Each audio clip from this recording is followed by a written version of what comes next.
తనతో అంటించుకుంటుంది. చెవికి వినగలిగిన శక్తిని వెనక్కి తీసి తనతో పట్టుకుంటుంది. స్పర్శేంద్రియానికి, చర్మానికి ముట్టుకుంటే తెలిసే శక్తిని వెనక్కి లాగేసి పట్టుకుంటుంది. పట్టుకుని ఇప్పుడు ఈ మనసు ఏం చేస్తుందంటే ప్రాణోత్క్రమణంతో, అంటే ప్రాణము ఆఖరి శ్వాస ఎట్నుంచి నిర్గమించిందో, ఏ కన్నంలోంచి బయటికి వెళ్ళిపోయిందో అట్నుంచి బయటికి పారిపోతుంది. అది కూడా వెళ్ళిపోయి ఇదే మనస్సు మీరు చిట్ట చివర దేన్ని స్మరించారో అది తీర్పు. పరమేశ్వరుడికి పునర్జన్మ యందు అధికారము లేదు. బాగా గుర్తుపెట్టుకోండి మీరు ఈ విషయాన్ని, బాగా బాగా జ్ఞాపకం చేసుకోండి. మనిషి జీవితంలో గుర్తుపెట్టుకోవలసింది, పునర్జన్మ యందు ఈశ్వరునకు అధికారము లేదు. ఈశ్వరుడు ఇవ్వలేడు. మళ్ళీ నన్ను మనిషిగా పుట్టించు, ఈశ్వరుడు పుట్టించలేడు, ఇవ్వలేడు ఈశ్వరుడు. ఎందుకో తెలుసా అండి? అది మీకు వదిలిపెట్టేశాడు మనిషికి. నీ పునర్జన్మ నీ చేతిలోనే ఉంచాను. మళ్ళీ పుడతావో మళ్ళీ పుట్టవో ఎటు పోతావో నీ ఇష్టం, నీకు వదిలేశాను. ఎలా వదిలేడో తెలుసా? మనసుకి స్మరణ ఉంటుంది, అందుకే స్మరహ అంటారు. ఎప్పుడు తలుచుకుంటుంది. దేన్ని తలుచుకోవడానికి అది అలవాటు పడిపోయిందో అది ఊపిరి మీద ఆధారపడుతుంది. ఆఖరినది దేన్ని స్మరించిందో దాన్ని బట్టి పునర్జన్మిస్తాడు ఆయన. నా మనసు ఎప్పుడూ డబ్బుని స్మరించిందనుకోండి, అర్ధేశ హీనోపాధుల్లోకి వెళ్ళిపోతాడు. తేళ్లు, జర్రిలు, పాములు ఇలాంటి వాటిలోకి వెడతాడు. దారేష భార్య ఎందుండిపోయింది అనుకోండి, అప్పుడు మళ్ళీ ఆ కాముకత్వం చేతనో ఆమె ఎందుండేటటువంటి ప్రీతి పెరిగిపోవడమో ఏదో జరిగింది అనుకోండి, ఆ భార్య అదే పనిగా స్మరణలోకి వచ్చేసి అదే స్మరణతో విడిచిపెట్టాడు అనుకోండి, ఎక్కడో మళ్ళీ హీనోపాధుల్లోకి వెళ్ళిపోతాడు. ఏ కుక్కో పిల్లో ఏదో వెన్నుపాము అడ్డంగా ఉండేటటువంటి జన్మలోకి వెళ్ళిపోతాడు. ఇలా నిలువుగా తిరగదిహ. మనిషికే అడ్డంగా పుట్టి నిలువుగా తిరుగుతుంది, మిగిలిన వాటికి అడ్డంగా పుట్టి అడ్డంగానే ఉంటుంది. అలాగే పెడతాడు. ఇప్పుడు స్మరణం ఈశ్వరుడు చూస్తాడు. ఆఖరి స్మరణ ఏది చేశాడు చూస్తాడు ఆయన. ఈశ్వరుణ్ణి స్మరించింది మనసు, మోక్షం ఇచ్చేస్తాడు. ఈశ్వరుణ్ణి స్మరించడం అంటే ఆఖరణ స్మరిస్తానండి, ఇప్పుడు ఎందుకు ఇవన్నీ అన్నారు అంటే అలవాటు చేసింది ఏదో అది స్మరిస్తుంది, అంతేగాని అప్పుడు స్మరించడానికి ఏం ఓపిక ఉండదు. ఇంకా అప్పుడు మనసు ఏం చేస్తుందంటే నిర్గమిస్తుంది. నిర్గమించడం అంటే గుర్తుపెట్టుకోండి, కళ్ళల్లోంచి, ముక్కుల కన్నాల్లోంచి, చెవుల్లోంచి, నోట్లోంచి, రోమకూపములు కొన్ని లక్షల్లోంచి కూడా నిర్గమిస్తుంది. అంటే వెంట్రుకలు పుట్టిన కన్నాలు ఉంటాయి, అవి కన్నాలే, లేకపోతే చెమట బయటికి ఎలా వస్తుంది లోపల నుంచి? రోమకూపాల్లోంచో అధోముఖంగా, అంటే ఊర్ధ్వముఖంగా వెళ్ళదు, ఇక్కడ కపాలం పగిలి వెళ్ళాలి. వెళ్ళింది అంటే వాడికి పునర్జన్మ లేదని గుర్తు. అలా వెళ్ళలేదు అంటే ఎటో కింద కన్నాల్లోంచి వెళ్ళాడు. కింద కన్నాల్లోంచి వెళ్ళాడంటే వీడికి ఇచ్చిన ఉపాధిని వీడు వాడుకోలేదు. దీంతో ఏది చేరాలో అందుకు వాడు ఉపయోగించలేదు కాబట్టి అయిన వాళ్ళందరూ ఏం చేస్తారో తెలుసా అండి? దిక్కుమాలాడు, వీడి బతుకు ఏమిటో తెలుసా? అన్నీ తెలుసున్నవాడికి అమావాస్య మరణం, ఏమీ తెలియని వాడికి ఏకాదశి మరణం అని అందుకే వచ్చింది సామెత. వీడి పుర్రె పగల్లా ప్రాణం పోయినప్పుడు, కాబట్టి వీడి పుర్రె పగిలిపోయే వరకు కాల్చేస్తాం. టప్ అని చప్పుడు వస్తుంది, కపాల మోక్షం అయిందన్నప్పుడు వెళ్తారు. నువ్వు ఎలాగో పగలగొట్టుకోలేదు, మేమే పగలగొట్టాం పో. ఈ స్థితిని నువ్వు పొందకుండా ఉండాలంటే నీ మనసుని సాధన చేత తిప్పాలి. సమస్త కర్మల యొక్క అంతిమ ప్రయోజనం మనసుని శుద్ధి చెయ్యడమే. మనసు సంస్కరించబడకపోతే అర్ధేశ, కామేశ, అర్ధేశ, పుత్రేశ, తర్వాత భార్యేశ ఇలా ఉండిపోయింది అనుకోండి, ఈ ఈశలు పునర్జన్మకి కారణం అవుతాయి. ఇది మనం ఒప్పుకుంటాం కాబట్టే బొట్టు పెట్టుకుంటాం. సనాతన ధర్మం అంటే ఉపన్యాసాలు చెప్పడం కాదు, సనాతన ధర్మం అంటే బొట్టెట్టుకోవడం. బొట్టు పెట్టుకున్నాడంటే గుర్తు ఏమిటంటే పునర్జన్మను ఒప్పుకున్నాడని గుర్తు. బొట్టు పెట్టుకోలేదంటే వాడికి పునర్జన్మ సిద్ధాంతం మీద నమ్మకం లేదని గుర్తు. వాడు వేద ప్రమాణాన్ని ఒప్పుకోలేదని వాడు బొట్టు పెట్టుకోరు. మనం బొట్టు ఎందుకు పెట్టుకుంటామంటే మేము పునర్జన్మ సిద్ధాంతాన్ని, కర్మ సిద్ధాంతాన్ని మేము అంగీకరిస్తున్నాం. ఇది బొట్టు పెట్టుకోవడంలో సూచిస్తుంది. అందుకని బొట్టు పెట్టుకుంటారు. సనాతన ధర్మంలో బొట్టు లేకుండా బయటికి రారు ఎవరు. కనుక రాముడి విషయంలో ఏమైందంటే 3 బాగా అర్థం చేసుకున్నాడు అంటున్నారు మహర్షి. బాగా అర్థం చేసుకోవడం అంటే ఏమిటండి? అంటే ఏమీ లేదు, మీరు బాగా అర్థం చేసుకోవడం అంటే ఈ కామాన్ని పట్టుకెళ్ళి ధర్మంతో ముడేసేయి, అర్థాన్ని పట్టుకెళ్ళి ధర్మంతో ముడేసేయి. అర్థము కామము అనే రెండు పరిగెత్తిపోయి పక్కన నీవి కాని పొలాల్లో పడి మేసే అలవాటు ఉన్నటువంటి ఇది మన దున్నపోతులు అంటారే, అటువంటి స్థితి కలిగినటువంటివి. ఎందుకంటే తమకంబొప్ప పరాంగనాజనుల పరద్రవ్యంబులన్ ముచ్చిలింగ మహోద్యోగము చేయునెమ్మనము దానిం బట్టి వైరాగ్య పాశంబులను కట్టి బిగించి నీ చరణ స్తంభమునైన్ కట్టి వేయిచి ముదంబెన్నడు కలగజేయ కదబో శ్రీకాళహస్తీశ్వర అంటాడు ధూర్జటి. అర్థము కామము రెండింటికి ధర్మం అనేటటువంటి ఇనప కంచె వెయ్యాలి. ఇప్పుడు ఇది ఈ ఇనప కంచె లోపల ఉంటుంది. పశువుకి లక్షణం ఏంటంటే అది పక్క పొలంలో పోతుంది, దానికి అది అలవాటు పక్క పొలంలోకి పోయి తింటుంది. అది ఆ పక్క పొలం వాడు బడితి పెట్టి కొడతాడు, లేకపోతే బంధువుల దొడ్లో పెట్టేస్తాడు, అప్పుడు వెళ్ళి తెచ్చుకోవాలి యజమాని. అలా కాకుండా ఉండాలంటే మీరు ఇనప కంచె వేశారనుకోండి, అది పక్క పొలంలోకి ఇలా చూస్తుంది. ఆ గడ్డి తినడానికి ఎలా అయినా వెడదామని ఆ కంచె మించి దాటడం దానికి ఇంక రాదు. కాబట్టి దానికి మనసున్నా ఇటే ఉంటుంది. ఇది కొన్నాళ్ళకి ఏం అలవాటు అయిపోతుందంటే ఆ లోపల ఉండడం దానికి అలవాటు, ఆ లోపలే తినడం అలవాటు. ధర్మమన్న కంచె కట్టుకుని అర్ధకామములను అనుభవించు. సంపాదించడం ధర్మబద్ధం, వ్యయం ధర్మబద్ధం, కోరుకోవడం ధర్మబద్ధం, కోరికను అనుభవించడం ధర్మబద్ధం.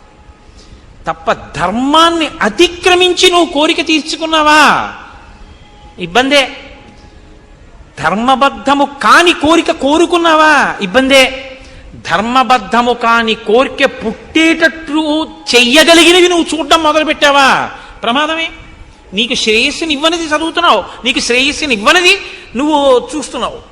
ఇప్పుడు అటువంటివి చూసి అటువంటివి విని నువ్వు ప్రమాదంలోకి వెళ్ళిపోతే, కాబట్టి చూడకు వినకు అటువంటివి. ఇది అయోధ్యకాండ అంటే.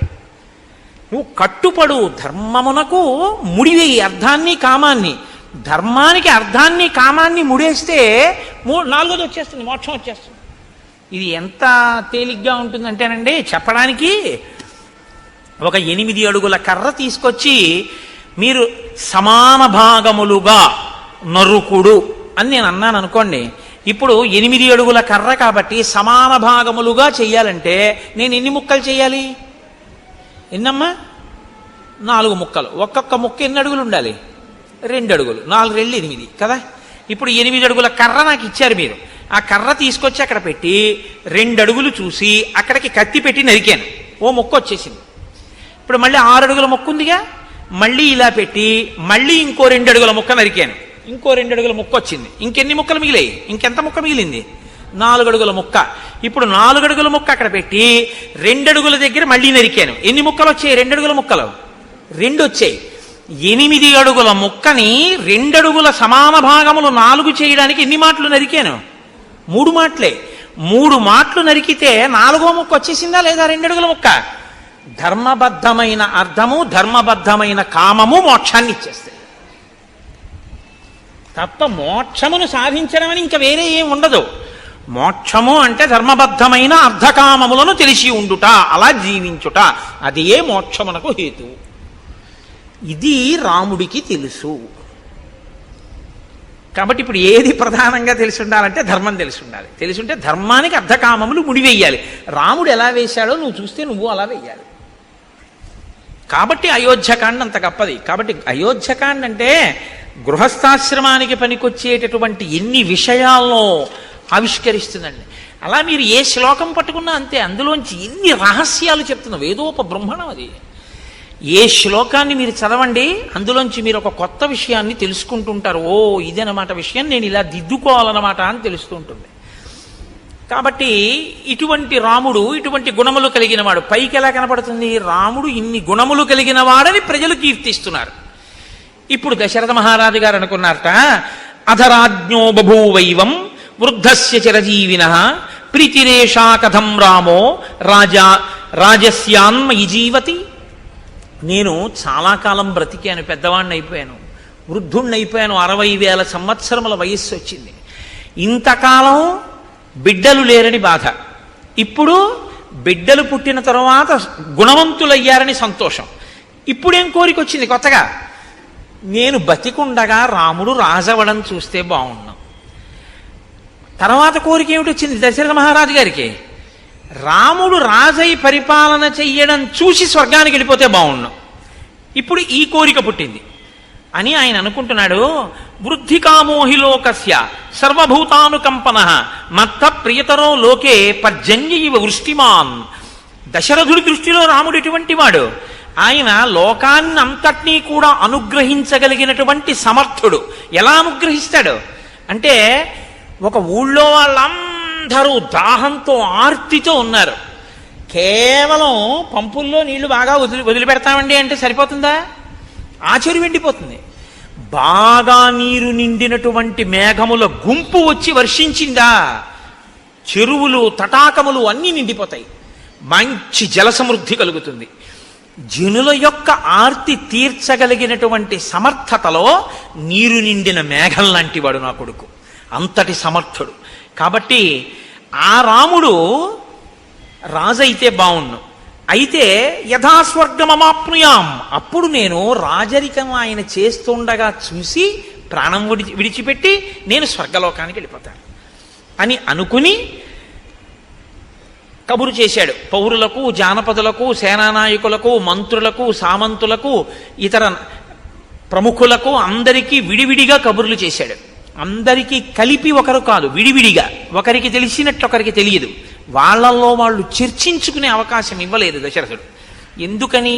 ఇది ఊర్జిత కథోపేతంబు. ఏ అశ్వమేధయాగం చేసేటప్పుడు చెప్పినట్టు చెప్పచ్చుగా, అలా చెప్పలేదు.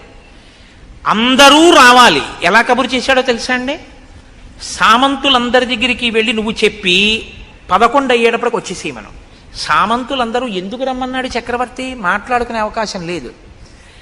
అలాగే జానపదుల్లో ప్రముఖుల్ని వచ్చేసేయమను. ఒకళ్ళతో కబురు చేశాడు, వాళ్ళు మాట్లాడుకునే అవకాశం లేదు, వచ్చేసేయడమే. ఒకరితో ఒకరు ఎందుకు పిలిచుంటాడన్న విషయం మీద చర్చించడానికి అవకాశం లేకుండా చేశాడు. ఎందుకు చేసి ఉండాలి? ఏం వాళ్ళు చర్చించుకుంటే వాళ్ళల్లో వాళ్ళు చర్చించుకుంటే ఏది చర్చించుకోవాలి? పిల్లల పెళ్ళిళ్ళు అయిపోయాయి, రాజు వృద్ధుడైపోయాడు, యవరాజ్య పట్టాభిషేకం ఏమైనా చేద్దాం అనుకుంటున్నాడా? ఇంతమందిని పిలిచాడంటే బహుశా అదే అయి ఉంటుంది. కాబట్టి యవరాజ్య పట్టాభిషేకం అంటే ఎవరికి చెయ్యాలి? దశరథ మహారాజు గారు రాముడికే చెయ్యాలి. మరి రాముడికే చేస్తాడని వాళ్ళు అనుకుంటే రాముడు మంచివాడు కాకపోతే భయపడాలి. రాముడు మంచివాడని తానే అనుకుంటున్నాడుగా. రాముడు మంచివాడని నేను అనుకుంటున్నా, ప్రజలు అనుకోవట్లేదు అనుకుంటే తను భయపడాలి. ప్రజలు అనుకుంటున్నారని తనకి తెలుసుగా. కాబట్టి ప్రజలు అతను రాజవడం కాదనరు, తనకి రాముడు రాజవడం ఏమీ వ్యతిరేకం కాదు. మరి తను కోరుకుని ప్రజలు కోరుకున్నా రాముడు రాజు అవడేమో అని ఎందుకు భయపడుతున్నాడు? అంటే దశరథుడు భయపడవలసిన కారణం ఏదో ఉందన్నమాట ఎక్కడో కదా. ఇది ఊర్జిత కథోపేతంబు. ఇది మీరు పట్టుకోవలసి ఉంటుంది. అంటే ఏదో దాచాడు దశరథ మహారాజు గారు, అది మనకి తెలియదు, తెలుస్తుంది. ఎక్కడో ఏదో దాచాడు, భయపడుతున్నాడు. ఇది దృష్టిలో పెట్టుకునే భరతుడు మేనమామ గారి ఇంటికి వెళ్ళడాన్ని కూడా దూరదృష్టితో అంగీకరించాడు. ఇప్పుడు వచ్చినటువంటి వాళ్ళందరినీ కూర్చోపెట్టాడు. కూర్చోపెట్టి వేరొక వైపు నుంచి నరుక్కొచ్చి మాట్లాడుతున్నాడు. ఎంత గొప్పగా తను మనసులో ఒక నిర్ణయానికి వచ్చాడు దశరథుడు. తను నిర్ణయానికి రావడానికి కారణం ఆ నిర్ణయం చెయ్యవలసిన పరిస్థితి కాదు, ఆ నిర్ణయం తను బతికుండగా చేసి అమలు చెయ్యగలనో చెయ్యలేనో అన్న భయం చేత చేస్తున్నాడు. ఇది భయం అన్నది ఉంది అంటే దాని వెనక ఏదో చెయ్యకూడనిది ఒకటి చేసేసినటువంటి విషయం ఉంది. చెయ్యకూడనిది ఏదో ఒకటి ఇంతకుముందు చేసినది ఇప్పుడు చెయ్యవలసినటువంటి ధర్మానికి అడ్డుగా వస్తోంది. ఇప్పుడు ఈ అడ్డుగా వస్తున్నది 10 మందికి చెప్పలేనిది. 10 మందికి చెప్పలేని దాని నుంచి తప్పించుకొని చెయ్యవలసింది చేసేయాలనుకుంటున్నాడంటే తను భయపడుతున్నాడు. ఏమిటి ఆ విషయం? అది బయట తనెలా పడతాడు? పడడం. అందుని పడకుండా మాట్లాడాలి. ఇప్పుడు సభలో ఎంత అందంగా మాట్లాడుతున్నాడో చూడండి. దివ్యాంతరిక్షే భూమౌచ ఘోరముత్పాజం భయం సంచచక్షేచ మేధావి శరీరే చాత్మనో జరాం. ఈ మధ్యకాలంలో భూమి మీద అక్కడ నాకు ఉత్పాదములు కనపడుతున్నాయి. అందుకని నేను తొందరగా యవరాజ్య పట్టాభిషేకం చేసేద్దాము అని అనుకుంటున్నాను. నతు కేకయరాజానం జనకం వా నరాధిప తరయా చానయామాస పశ్చాత్తౌ శ్రోష్యత ప్రియం. ఈ యవ్వరాజ్య పట్టాభిషేకం చెయ్యాలి అనుకుంటున్న విషయాన్ని మీరు జనక మహారాజు గారికి కానీ కేకయరాజు గారికి కానీ తెలియనివ్వకండి. తెలియనివ్వకండి అనగానే అనుమానం వస్తుందా రాదా అండి? జనకుడికి ఎందుకు చెప్పకూడదు? వియ్యంకుడు. ఎట్లాంటి వియ్యంకుడు? హ్రస్వరోముడు తన తమ్ముడు, కుశధ్వజుడి తమ్ముడు. కుశధ్వజుడి తమ్ముడు, ఆ తమ్ముడి యొక్క ఇద్దరు కూతుళ్ళు తనకిద్దరు కోడళ్ళు, జనకుడి యొక్క ఇద్దరు కూతుళ్ళు తన ఇద్దరు కోడళ్ళు. కాబట్టి ఇప్పుడు జనకుడి కూతుళ్ళ కిందే వస్తారు ఆ నలుగురు. కాబట్టి వియ్యంకుడు కదా, జనకుడిని పిలవాలి. పట్టాభిషేకం చేసేటప్పుడు పిలవద్దంటున్నాడు. అదేమిటండి వియ్యంకుడికి చెప్పొద్దంటాడేమిటి యవరాజ్య పట్టాభిషేకం చేస్తూ అని ఎవరైనా అనుకుంటారేమోనని అనుకోకుండా ఉండవలసిన రీతిలో మాట చెప్తున్నాడు. జనక మహారాజు గారికి చెప్పకండి, కేకయరాజు గారికి చెప్పకండి, వాళ్ళిద్దరికీ తెలియక్కర్లేదన్నాడు. అంటే ఈ ఇద్దరే వద్దనడానికి ఏదో కారణం ఉందన్నమాట. ఈ ఇద్దరిని ఎందుకు వద్దంటున్నాడు అన్నది తర్వాత తెలుస్తుంది మనకి. ఊర్జిత కథోపేతంబు కదండి, తెలిసినా నేను చెప్పేయకూడదు, అలా చెప్పకుండా ఉండాలి కాసేపు గుంభనంగా. కాబట్టి వీళ్ళిద్దరికీ తెలియనివ్వకండి. అంటే మిగిలిన వాళ్ళు తెలివి తక్కువ వాళ్ళు ఏంటి, ఏమంటే వాళ్ళిద్దరికి ఎందుకండి చెప్పొద్దన్నాడు అంటారు. కార్యం తొందరగా పూర్తి చేయాలి. వాళ్ళు చాలా దూరంలో ఉన్నారు, వెళ్ళి చెప్పి తీసుకొచ్చేంత సమయం లేదు. అందుకని మీరేం చేస్తారంటే ఇప్పుడు వెళ్ళి చెప్పాలనుకోకండి, చేసేది మంచి పని కాబట్టి తెలుసుకుని వాళ్ళు సంతోషిస్తారని. ఇప్పుడు మీరు ఆలోచించే అవకాశం లేకుండా ఆపాడు. అంటే దశరథుడు అమాయకుడు ఏం కాడు, చాలా తెలివైనవాడు కదండి. చాలా ఆలోచించాడనమాట, ఎన్నో రాత్రులు ఆలోచించాడు. ఆలోచించి మిగిలిన వాళ్ళతో మాత్రం నేను ఈ విషయం మాట్లాడాలన్నాడు అని పౌరులని, జానపదులని, సామంతుల్ని అందరినీ కూర్చోపెట్టి అన్నాడు, ఇదం శరీరం కృత్స్నస్య లోకస్య చరతాహితం పాండురస్యాతపత్రస్య ఛాయాయాం జిరితం మయా. చాలా గొప్ప మాట అండి, నాకు రామాయణం అయోధ్యకాండలో చాలా ఇష్టమైన శ్లోకాల్లో ఇదొకటి. ఎంత అందంగా మాట్లాడాడంటే సభ యొక్క సానుభూతిని పొందే రీతిలో మాట్లాడాడు. ఈ తెల్ల గొడుగు కింద కూర్చుని నేను చాలా కాలంగా పరిపాలన చేస్తున్నానన్నాడు. రాజు రంగుల గొడుగుల కింద కూర్చోకూడదు, తెల్ల గొడుగు కిందే కూర్చోవాలి. ఇప్పుడు రేపు పాదుకా పట్టాభిషేకం చేసామనుకోండి, రంగు గొడుగు పెట్టకూడదు, తెల్ల గొడుగే పెట్టాలి. తెల్ల గొడుగు లేదనుకోండి చేయించేయాలి ఈలోగా. కాబట్టి తెల్లటి గొడుగు కింద కూర్చున్నాను నేను. ఎన్నేళ్ళు? కొన్ని వేల ఏళ్ళు కూర్చున్నాను. కొన్ని వేల ఏళ్ళు కూర్చోవడంలో నాకు తెలియలేదు సుమా అన్నాడంటే, రాజ్యాన్ని పరిపాలిస్తున్నటువంటి ఆనందంలో, ఈ భోగాల్లో ఈ శరీరం ముసలదైపోయింది అన్నాడు. తెల్లగొడుగు కింద ఈ శరీరం జర్జరీభూతం అయిపోయింది అంటే తెలియకుండా భోగాల్లోనే జర్జరీభూతం అయిపోయింది.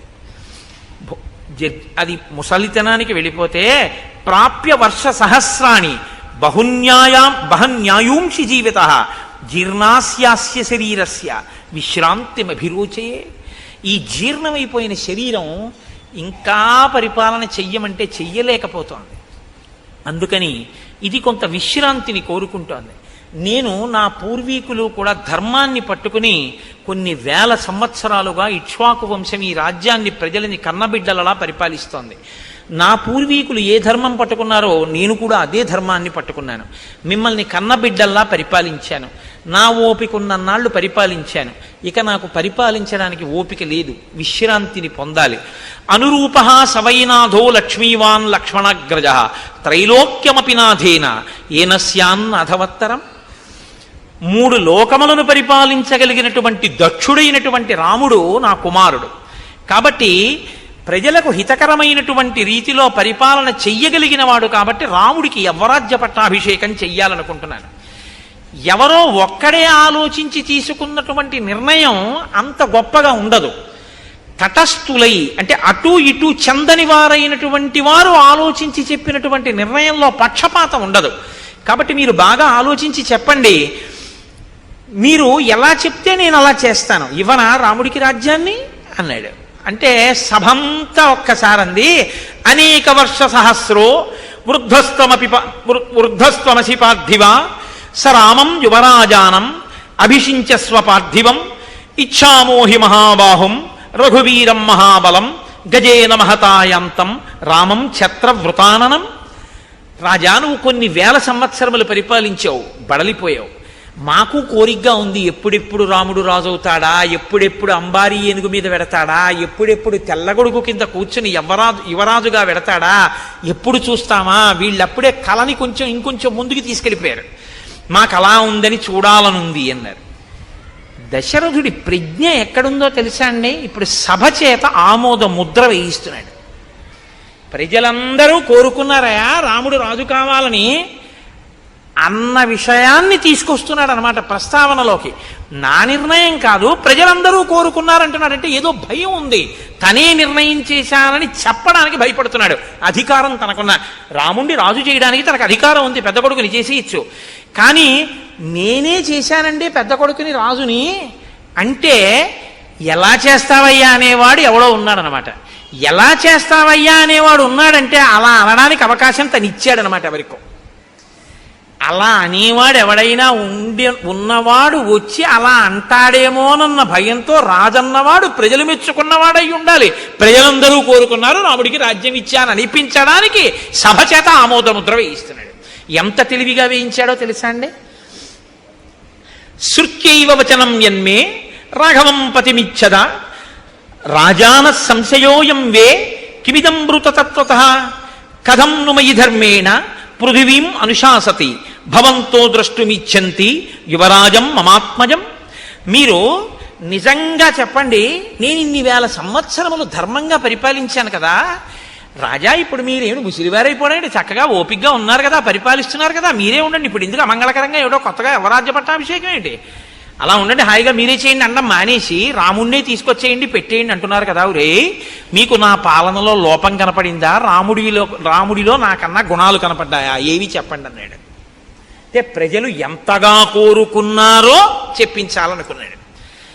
వాళ్ళన్నారు, బహవో నృప కళ్యాణ గుణాహ పుత్రస్య సంతితే. నాయనా మహానుభావ, ఏం చెప్పమంటావు? నీ కొడుకుకి ఎన్ని కళ్యాణ గుణాలున్నాయో. ధర్మజ్ఞ, సత్యసంధశ్చ, శీలవాననసూయక, క్షాంత, శాంతయిత, శ్లేక్షణ, కృతజ్ఞో, విజితేంద్రియ. రాజు అయినటువంటి వాడు మృదు స్వభావి అయి ఉండాలి. తీవ్రమైన శిక్షలు, వ్యగ్రతతో కూడిన బుద్ధి ఉన్నవాడు కాకూడదు. ప్రజలు ఎలా కోరుకుంటారో ఆ మాటలు ప్రజలు అన్నారంటే రాముడు అటువంటి వాడు కాబట్టి అంటారు. ఎందుకు? ధర్మజ్ఞ, ఆయనకి ధర్మం తెలుసు. సత్యసంధశ్చ, మాట తప్పడం, అబద్ధం ఆడడం. శీలవాన్ అనసూయక, మంచి స్వభావం ఉన్నవాడు, ఎవ్వరి యందు అసూయ లేనివాడు. క్షాంత, ఓర్పున్నవాడు. శాంతయిత, ఆయన మాట్లాడేటప్పుడు కుపితులను, చాలా బాధతో ఉన్న వాళ్ళని, ఇబ్బందుల్లో ఉన్న వాళ్ళని ఓదార్పుగా మాట్లాడతాడు తప్ప అవతలవాడు కష్టంలో ఉన్నాడు కదా అని మరింత ఏడిచేలా మాట్లాడడం ఆయనకి రాదు. కాబట్టి శాంతయిత, శ్లేక్షణ, అత్యంత మృదువైనటువంటి స్వభావం ఉన్నవాడు. కృతజ్ఞో, చేసిన ఉపకారాన్ని మరిచిపోనివాడు. విజితేంద్రియ, ఇంద్రియములను గెలిచినటువంటి వాడు. ప్రియవాదీచ భూతానాం సత్యవాదీచ రాఘవ, బహుశ్రుతానాం వృద్ధానాం బ్రాహ్మణానాం ఉపాసిత. బాగా చదువుకున్నటువంటి వృద్ధుల్ని, బ్రాహ్మణుల్ని ఉపాసించేటటువంటి లక్షణము కలిగినటువంటి వాడు. ప్రియవాది, చాలా ప్రియముగా మాట్లాడేవాడు. అన్ని భూతముల పట్ల గౌరవం కలిగినటువంటి వాడు. సత్యవాది అయిన వాడు. అటువంటి వాడు రాజు కావాలని మేము కోరుకోమా?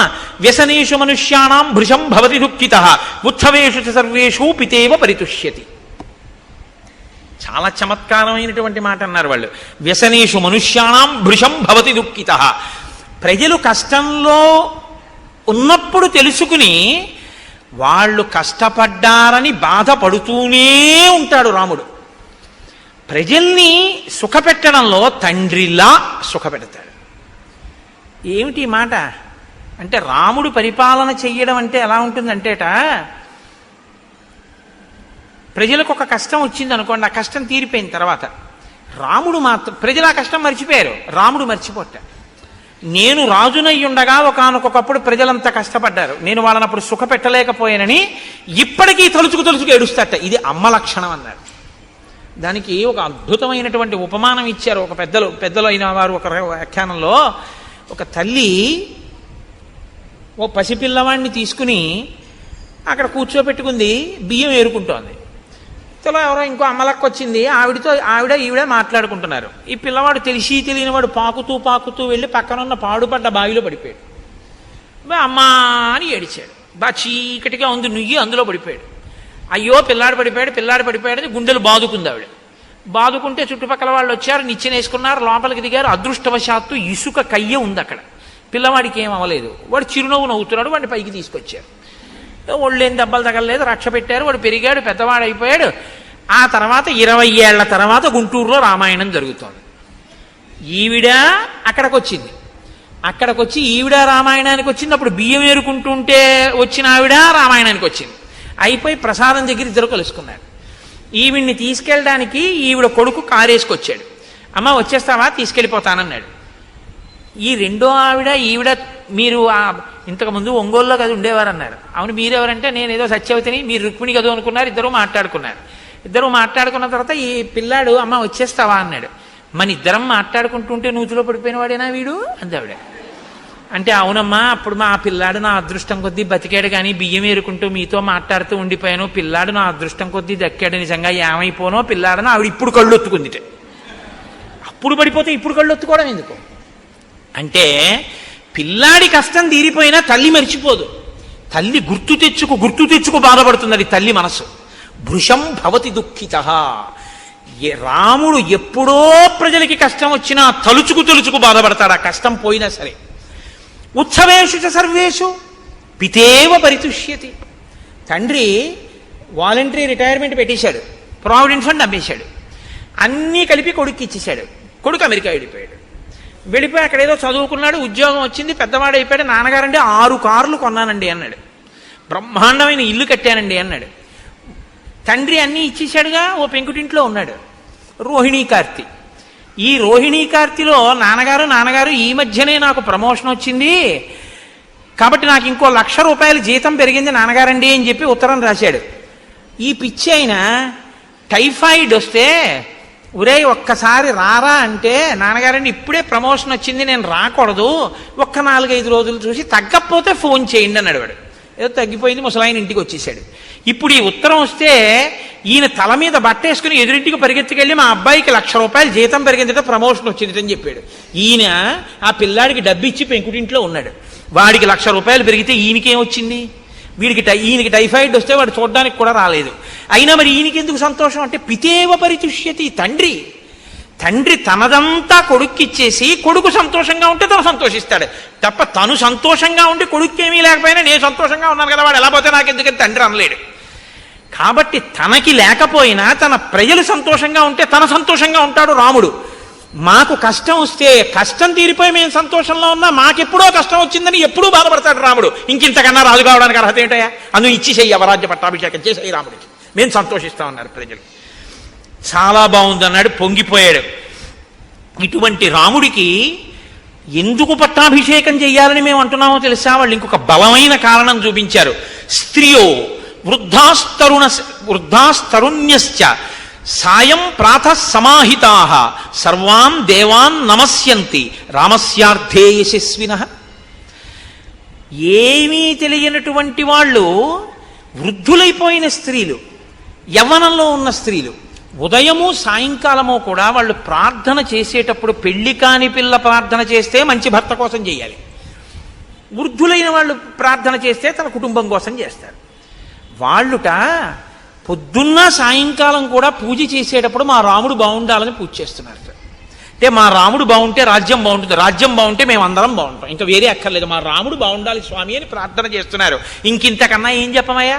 రాజు అవ్వకుండా అని అడిగారు. రాజు అయితే ఎంత ప్రార్థన చేస్తారో అంత ప్రజాహృదయములు చూరగొన్నవాడు రాముడు. కాబట్టి ఇచ్చేసేయి, అవరాజ్య పట్టాభిషేకం చేసేసేయి. రామమిందీవరశ్యామం సర్వశత్రు నిబర్హణం పశ్యయో యవ్వరాజ్యస్థం తవ రాజోత్తమాత్మయం. నీ కొడుకుకి నువ్వు రాజ్యం ఇచ్చి ఇందీవరశ్యాముడైనటువంటి రాముడు యువరాజు అయి తిరుగుతుంటే చూడాలనుందయా, తొందరగా పట్టాభిషేకం చేయమన్నారు. వెంటనే దశరథుడు, బాగా గుర్తుపెట్టుకోండి, వశిష్ఠుణ్ణి అడగలేదు, జాబాలిని అడగలేదు, కాత్యాయనుణ్ణి అడగలేదు, ఏ పురోహితుణ్ణి అడగలేదు. ఒకవేళ అడిగితే ఇప్పుడు కన్నా బలమైన ముహూర్తం తర్వాత ఉందండి అన్నారనుకోండి, వశిష్ఠుడి మాట కాదనడం అంత తేలిక కాదు. అలా కాదులేండి గురుగారు, ఈ ముహూర్తానికి చేసేద్దామన్నారు అనుకోండి, వశిష్ఠుడన్న ముహూర్తం కాదని తను పెట్టుకున్న ముహూర్తాన్ని నిర్ణయం చేయగలడా కులగురువుని కాదని? అడగకుండా ఉంటే గొడవ వదిలిపోతుంది. అడగకుండా ఉంటే గొడవ వదిలిపోతుందంటే ఎప్పుడు పెట్టాలి ముహూర్తం?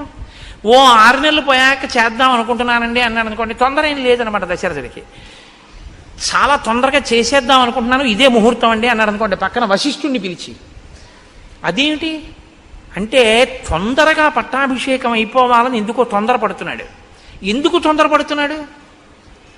అది ఇంకొకటి చెప్తాడు తప్ప అసలు కారణం చెప్పడు. కాబట్టి ఇప్పుడు అన్నాడు, మీరు తొందరగా వెళ్ళి వశిష్ఠాది మహర్షుల్ని తీసుకురండి అన్నాడు. చైత్ర శ్రీమాన్ ఇయం మాస పుణ్య పుష్పితకానన యవ్వరాజ్యాయ రామస్య సర్వం మే ఉపకల్ప్యతాం. చైత్రమాసానికి మధుమాసం అని పేరు, వైశాఖ మాసానికి మాధవ మాసం అని పేరు. ఈ 2 మాసములు నరుడు ఎలా బతకాలో నేర్పినటువంటి మహాపురుషులు ఇద్దరు పుట్టారు. చైత్రమాసంలో మల్లెపువ్వు, వైశాఖ మాసంలో మామిడి పండు. చైత్రమాసంలో వచ్చేటటువంటి మల్లెపువ్వు యొక్క సౌరభం ఎటువంటిదో తన జీవితం అటువంటి సౌరభము కలిగి అటువంటి ధర్మాత్ముడైన రాముడు పుట్టాడు. వైశాఖ మాసంలో మామిడి పండు మామిడి చెట్టు కదండి కాస్తుంది. మిగిలినటువంటి చెట్లకి సంస్కృతంలో రకరకాల పేర్లున్నాయి. ఒక్క మామిడి చెట్టుకు మాత్రం రసాలమని పేరు. రసోవై సహా అని ఈశ్వరుడికి పేరు. అసలు ఆ మామిడి చెట్టు పేరే ఈశ్వరుడి పేరు. ఈశ్వరుడి అన్న పేరున్న చెట్టు కాసిన కాయ కైలాస శంకరుడు కాలడి శంకరుడిగా వచ్చాడు. వైశాఖ శుక్ల పంచమి శంకర జయంతి. మనం మనుషులుగా ఎలా బతకాలో, వేదాన్ని ఎలా నేర్చుకోవాలో, ఎలా అనుష్ఠించాలో శంకర భగవత్పాదులు చెప్పారు. మామిడి పండు వచ్చిన మాధవ మాసంలో పండు లాంటి శంకరాచార్యుల వారు, మల్లెపువ్వు విరివిగా దొరికేటటువంటి మధుమాసంలో చైత్రమాసంలో రామచంద్రమూర్తి ఇద్దరూ ఉద్భవించి ఇది తన సువాసన చేత, అది తన తీపి చేత తాపాన్ని తీర్చినట్టు సంసార భ్రమణ పారితాపోప శమనాన్ని కల్పించారు ఇద్దరు. ఒకరు ధర్మాన్ని అనుష్ఠించి చూపించారు, ఒకరు ధర్మాన్ని బోధ చేసి చూపించారు. కాబట్టి చైత్ర శ్రీమాన్ అయం మాస పుణ్య పుష్పితకానన యవ్వరాజ్యాయ రామస్య సర్వం మే ఉపకల్ప్యతాం. ఈ చైత్రమాసం చాలా గొప్పదయా. అడవిలో పువ్వులన్నీ పూస్తాయి, పుష్పితకానన చెట్లన్నీ విరబూసి ఉంటాయి. కాబట్టి ఇది చాలా గొప్ప నెల. కాబట్టి ఇప్పుడు నేను పట్టాభిషేకం చేసేద్దాం అనుకుంటున్నాను. కాబట్టి వెంటనే వశిష్ఠుణ్ణి పిలిపించాడు, జాబాలుని పిలిచాడు, కాత్యాయనుణ్ణి పిలిచాడు. వశిష్ఠ, మీరు వెంటనే ఏర్పాట్లు చేసేయండి. ఎప్పుడో తెలుసా? ముహూర్తం రేపే. పుష్యమీ నక్షత్రం ఉండగా రేపు పట్టాభిషేకం చేసేస్తున్నాను రాముడికి. యవరాజ్య పట్టాభిషేకం అయిపోవాలి, మీరు ఏర్పాట్లు చేసేయండి అన్నాడు. ఏమిటంత హడావిడి? అంత అకస్మాత్తుగా రేపే పట్టాభిషేకం పెట్టేయడం ఎందుకు అంటే, వశిష్ఠుడు అడగడు. ఎందుకు అడగడో తెలుసా? అడిగితే చెప్తాడు, తన గౌరవం పోగొట్టుకోడు. తనను అడగలేదంటే అది జరుగుతుందో జరగదో వశిష్ఠుడికి తెలుసు. ఇంత తొందరబడి ఏదో కప్పడానికి పెట్టిన ముహూర్తం నిలబడుతుందా? ఇది నిలబడదని వశిష్ఠుడికి తెలుసు. నిలబడదని తానని గౌరవం పోగొట్టుకోవడం ఎందుకు? ఊరుకున్నాడు. పెద్దలు పెద్దలే, తమను అడిగితే చెప్తారు, అడగకపోతే ఎందుకు? ఊరుకుంటారు. కాబట్టి ఊరుకున్నాడు. ఏర్పాట్లు చేయమన్నాడు కదూ. కాబట్టి ఆయన పిలిచి అన్నాడు, సువర్ణాదీని రత్నాని బలీన్ సర్వౌషధీరపి శుక్లమాల్యాంశ్చ లాజాంశ్చ పృథక్చ మధుసర్పిషి ఆహతాని చ వాసాంసి రథం సర్వాయుధాన్యపి చతురంగ బలంచైవ గజంచ శుభలక్షణం చామర వ్యజనేశ్వేతే ధ్వజం ఛత్రం చ పాండురం శతంచ శాతకుంభానాం అగ్నివర్చసాం హిరణ్య శృంగం వృషభం సమగ్రం వ్యాఘ్రచర్మ చ ఉపస్థాపయత ప్రాతః అగ్నిగారం మహీపతే. ఆ సేవకులందరినీ పిలిచి మంత్రుల్ని అన్నాడు, మీరు బంగారాన్ని, రత్నాల్ని, ఓషధుల్ని, పేలాల్ని, బంగారు పాత్రల్ని, చతురంగ బలాల్ని, శుభలక్షణములు కలిగినటువంటి భద్రగజాన్ని, తెల్లటి గొడుగుని, 100 పాత్రల్ని, బంగారు తొడుగులు ఉన్నటువంటి ఒక ఎద్దుని, పూర్తిగా ఉన్నటువంటి ఒక పులి చర్మాన్ని, వీటన్నింటినీ కూడా రాజుగారి యొక్క అగ్నికార్యం చేసుకునేటటువంటి గదిలో పెట్టండి అన్నాడు. నిత్యాగ్నిహోత్రీకుడైన దశరథ మహారాజు గారు. కాబట్టి ఆయన గదిలో పెట్టండి అన్నాడు. తెల్లవారేటప్పటికి, రేపు సూర్యోదయం అయ్యేటప్పటికీ స్వస్తివాచకం చెయ్యాలి మనం అందరం కూడాను. కాబట్టి ఈ స్వస్తివాచానికి అందరూ సిద్ధంగండని ఋషుల్ని పురోహితుల్ని పురమాయించాడు. అందరూ చాలా సంతోషపడిపోయారు. ఎక్కడి వాళ్ళు అక్కడ పనుల మీద బయలుదేరారు. సుమంత్రుణ్ణి పిలిచాడు, తొందరగా వెళ్ళి రాముణ్ణి తీసుకురా అన్నాడు. ఉన్నవాడు ఉన్నట్టు సుమంత్రుడు వెళ్ళాడు, రాముణ్ణి రథం ఎక్కించుకున్నాడు, తీసుకొస్తున్నాడు. ఆ గవాక్షంలో నిలబడి చూశాడు రాముడు వస్తుంటే. అబ్బా, ఎంత అందగాడు నా కొడుకు అనుకున్నాడు. ఎంత విఖ్యాతమైన పౌరుషం ఉన్నవాడు. దీర్ఘబాహుం మహాసత్వం మాతంగగామినం చంద్రకాంతాననం రామం అతీవ ప్రియదర్శనం రూపౌదార్య గుణై పుంసాం దృష్టి చిత్తాపహారిణం ఘర్మాభితప్తాహ పర్జన్యం హ్లాదయంతమివ ప్రజాః నతర్ప సమాయంతం పశ్యమానో నరాధిపః. అటువంటి రాముణ్ణి రథంలో వస్తుండగా సింహవిక్రమం ఉన్నవాణ్ణి, చంద్రుడు ఎలా ఉంటాడో అటువంటి కాంతితో ఉన్నవాణ్ణి, దీర్ఘమైనటువంటి బాహువులున్నటువంటి వాణ్ణి, ఏనుగు వంటి నడకున్నవాణ్ణి, ఆ రాముణ్ణి చూసుకుని పొంగిపోయాడు. అలా నిలబడి అక్కడే ఆ సంతోషంతో రాముడు దిగి పైకి వస్తున్నాడు. తను అలా చూస్తున్నాడు. రాముడి దగ్గరికి వచ్చాడు. పక్కకి వచ్చి స ప్రాంజలిరభిప్రేత్య ప్రణత పితురంతికే నామస్వం శ్రవయన్ రామో వవందే చరణౌ పితుహు. ఆయన దగ్గరకొచ్చి రామవర్మన్ హంభో అభివాదయే అని తండ్రి గారి దగ్గరికి వచ్చి తండ్రి గారి పాదాలు ముట్టుకుని తన పేరు చెప్పి నమస్కారం చేశాడు. చాలా సంతోషించాడు. దగ్గర కూర్చోపెట్టుకున్నాడు. నాయనా, నీతో నేను కొన్ని విషయాలు మాట్లాడాలి, అందుకని పిలిచాను రా అన్నాడు. కూర్చోపెట్టాడు. కూర్చోపెట్టన్నాడు. తం పశ్యమానో నృపతి తుతోష ప్రియమాత్మజం అలంకృతమివాత్మానం ఆదర్శ తల సంస్థితం. రాముడికి ఎదురుగుండా దశరథుడు కూర్చున్నట్ట. మాట్లాడదాం అనుకుని ఇలా చూసేట రాముణ్ణి. చూస్తే ఎలా అనిపించిందంటేట, తను యవ్వనంలో ఉన్నప్పుడు బాగా ముస్తాబై అద్దం ముందుకెళ్ళి నిలబడితే తన ప్రతిబింబం ఎలా కనపడుతుందో అలా అన్ని విధాల తన పోలికలతో తను యవ్వనంలో ఎలా ఉండేవాడో అలా కనపడ్డట రాముడు. ఎంత ప్రీతి చెందాడోట నా కొడుకు, అచ్చున అలా ఉన్నాడని పొంగిపోయేట పిచ్చి దశరథుడు.